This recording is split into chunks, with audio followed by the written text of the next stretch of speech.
முத்துசுலம Tamil YouTube சேனல்கள் அனைவருக்கும் என்னுடைய இனிய இரவு வணக்கம். சரியாக இரவு 9 மணிக்கு இந்த அறிக்கை என்பது பதிவு செய்யப்படுகிறது.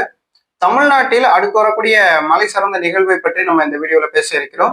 நம்ம இதுவரைக்கும் கொடுத்திருக்கக்கூடிய கணிப்புகள் எல்லாமே நன்றாக நடந்திருக்கிறது.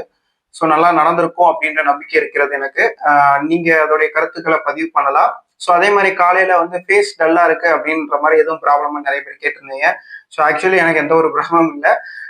ஒரு 2 டேஸா, ஒரு லாஸ்ட் 2 டேஸா வந்து லைட் ஃபீவர், கொஞ்சமா ஒரு ஃபீவர் மாதிரி இருந்தது. அது இப்ப சரியாயிடுச்சு. நேற்று காலை வரைக்கும் இருந்தது.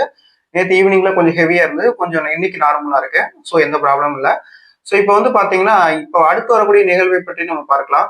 இப்ப நம்ம வங்கக்கடலை எடுத்துக்கிட்டீங்கன்னா, கிழக்கு வங்கக்கடல், வட தமிழகம், டெல்டா பகுதிகளில் நெகட்டிவ் ஜோனாக மாறிவிட்டது. டெல்டாவும் இப்போது நெகட்டிவ் ஜோனாக மாறிவிட்டது. தென் மாவட்டங்கள் இப்போது ஒரு பாசிட்டிவ் ஜோனாக பார்க்கப்படுகிறது. இந்த பாசிட்டிவ் ஜோன்ல தான் இந்த சிஸ்டம் வரப்போகுது. இந்த சிஸ்டத்தின் காரணமாக நம்மளுக்கு 8, 9, 10, 11, 12, 13, 14 வரைக்கும், 8ஆம் தேதியிலிருந்து 14ஆம் தேதி வரைக்கும் நல்ல மழை கொடுக்கக்கூடிய நிகழ்வாக தற்போதைய நிலவரப்படி எதிர்பார்க்கப்படுகிறது. இன்னும் இதை கணிப்பதற்கு மேக்சிமம் ஒரு 48 ஹவர்ஸ் ஆகுன்ற மாதிரி எதிர்பார்க்கிறோம். 48 மணி நேரம் ஆகும். ஏன்னா வட இந்திய குளிர்கள் இனி வரக்கூடிய நாட்கள கொஞ்சம் தீவிரம் அடையும்ன்ற மாதிரி எதிர்பார்க்கிறோம். அதோடைய தீவிரத்தையும் இந்தியன் ஓஷன்ல ஏற்படக்கூடிய அந்த சர்க்குலேஷனுடைய எஃபெக்டையும் கணிச்சுதான் நம்ம அறிக்கை கொடுக்க போறோம். மேக்சிமம் நாளைக்கே நீங்க எதிர்பாருங்க. என்னுடைய எக்ஸ்பெக்டேஷன் நாளைக்கு ஈவினிங்குள்ள நான் உங்களுக்கு ஒரு அந்த ட்ராக், அந்த சிஸ்டம், சைக்ளோனிக் சிஸ்டத்துடைய ட்ராக்கை நான் உங்களுக்கு கொடுத்துறேன்.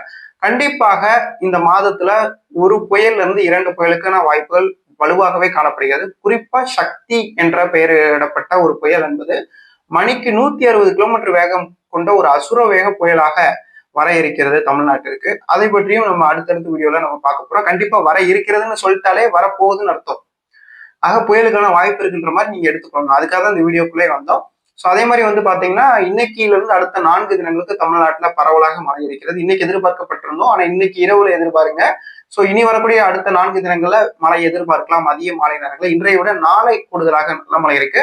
அடுத்த 4 தினங்களுக்கு பரவலாக மழை எதிர்பார்க்கலாம். ஆக இந்த நிகழ்வு தென் மாவட்டத்துக்கு என்பது உறுதியாக தெரிகிறது. உறுதிதான், தென் மாவட்டத்துக்கு உறுதிதான். தென் மாவட்டத்துக்கு நல்ல மழையும், ஸோ தென் மாவட்டத்தை நோக்கி நிகழ்வு வந்தால் ஒட்டுமொத்த தமிழ்நாட்டுக்கும் நல்ல மழை கொடுக்கும். ஒரே நேரத்துல சென்னைக்கும் கனமழை பெய்யும், டெல்டாவிற்கும் கனமழை பெய்யும், தென் தமிழகத்திற்கும் கனமழை பெய்யும். ஆக ஒட்டுமொத்த தமிழகத்திற்குமே பறந்து விரிந்தளவுல மழையை கொடுக்கும் என்கின்ற மாதிரி எடுத்துக்கொள்ளுங்கள். சப்ஸ்கிரைப் பண்ணிட்டு இணைந்துருங்க. நன்றி, வணக்கம்.